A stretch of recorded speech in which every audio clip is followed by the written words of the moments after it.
Hello and welcome to the news today on Procyon Radio and Television. I am Evelyn Clifford Harry. First, a look at the headlines. CBN suspends processing fee on large cash deposits amid Naira scarcity. FG allege EMEFIELE'S Naira redesign rendered farmers bankrupt. Super Falcons win Women's Team of the Year. UN mission in Mali officially ends after 10 years. And now details of the news. The Central Bank of Nigeria, CBN, has suspended the processing fees on large cash deposits. This was disclosed by CBN's Acting Director of Supervision, Dr. Adetona Adedeji.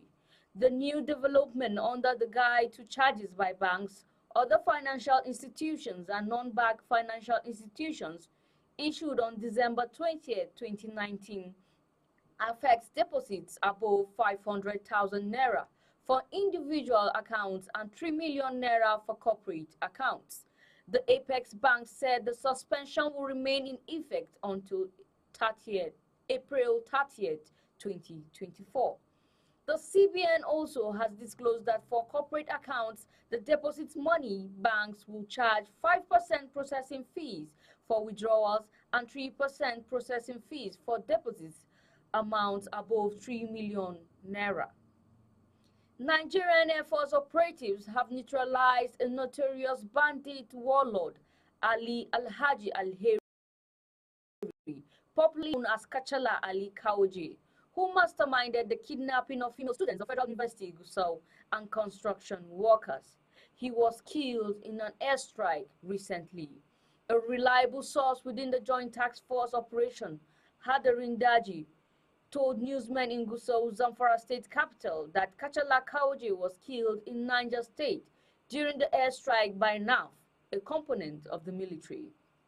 The source also revealed that on the 6th of December 2023, the NAF airstrike hit the camps of Ali Kachala and Dogo Gide, during which several notorious bandit kingpins were killed.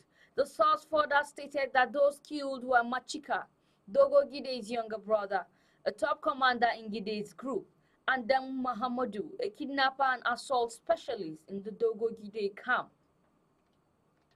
The federal government has declared that the former central bank governor's Naira redesign policy rendered farmers in Nigeria bankrupt due to the hardship they encountered from December 15, 2022 to February 2023, when the Supreme Court ruled against it. The Minister of Agriculture and Food Security, Senator Abubakar Kyari, stated this in his 2024 budget defense of the ministry when he appeared before the Joint Senate and Representative Committee on Agriculture in Abuja. The minister said the 2024 budget was designed to achieve food security and fill gaps created by the financial challenges that affected food production in the country. Kerry identified factors including insecurity, the Naira redesign policy, and farmer-herder clashes as responsible for the impoverishment of farmers, which severely threatened food security in the country. And now, the sports. The Super Falcons have been named the Women's Team of the Year at the CAF 2023 Awards off the back of an impressive showing at the World Cup earlier in the year. Monday's feat is the second National Team of the Year award in a row for the record African champions. They last won it in 2018.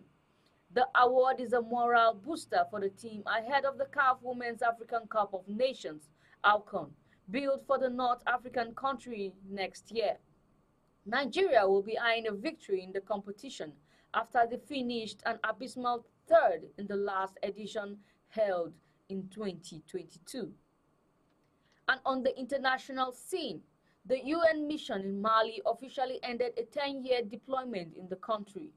Its spokesperson said in a pull-out ordered by Mali's military leaders. The mission, known as MINUSMA, lowered the United Nations flag on its headquarters in the capital, Bamako. Its spokesperson, Fatoumata Kaba, told newsmen, "The symbolic ceremony marks the official end of the mission," she said. A liquidation phase will take place after January 1st, involving activities such as handing over remaining equipment to the authorities. The United Nations Multi-Dimensional Integrated Stabilization Mission in Mali, MINUSMA, was established in April 2013 to support political processes that included implementation of ceasefire agreements, delivery of humanitarian assistance, and maintenance of security during a fragile transition to constitutional order. The withdrawal of the UN Stabilization Mission, known as MINUSMA, has ignited fears that fighting will intensify between troops and armed factions for territorial control. Up next is the entertainment news. Famous Nollywood actress Iyabo Ojo has stated that DNA test is not part of justice for the late singer Mohbad. Iyabo said this while addressing the unending request for a DNA test on Mohbad's son, Liam. Speaking during a live session on Instagram, the actress said she is not interested